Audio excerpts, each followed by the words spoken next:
The only black female member of Kentucky's state legislature, Representative Attica Scott D., who proposed Breonna's Law to ban no-knock warrants in the wake of Breonna Taylor's March death, was arrested on felony rioting charges during Thursday night protests in Louisville over the decision not to charge officers for Taylor's death.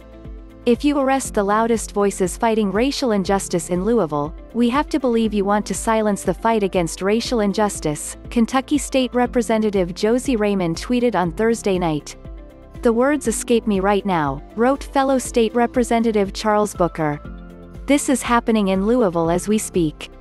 My shuro, riding partner, and colleague in the State House, the sponsor of Breonna's Law, was one of the people arrested, 24. The number of people arrested at protests in Louisville on Thursday night, according to police.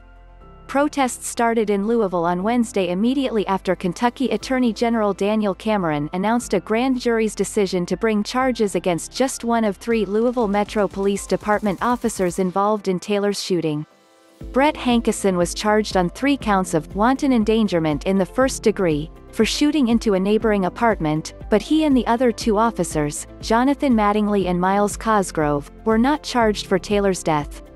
Taylor, a 26-year-old technician, was killed on March 13 when the 3 officers entered her home as part of a drug sting involving her ex-boyfriend. Thinking police were introducers, Taylor's boyfriend, who insists police did not knock or introduce themselves upon entering, fired and shot one officer in the leg. Police then returned gunfire, spraying dozens of bullets into the apartment and hitting Taylor.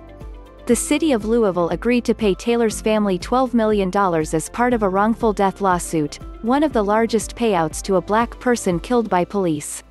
127 arrested in Louisville Breonna Taylor protests. Forbes, nationwide protests for Breonna Taylor continue for a second night. Forbes, Louisville State Representative Attica Scott released from jail after arrest in Breonna Taylor protests. Louisville Courier-Journal, 1 officer charged with wanton endangerment in Breonna Taylor case for danger posed to neighbors. Forbes.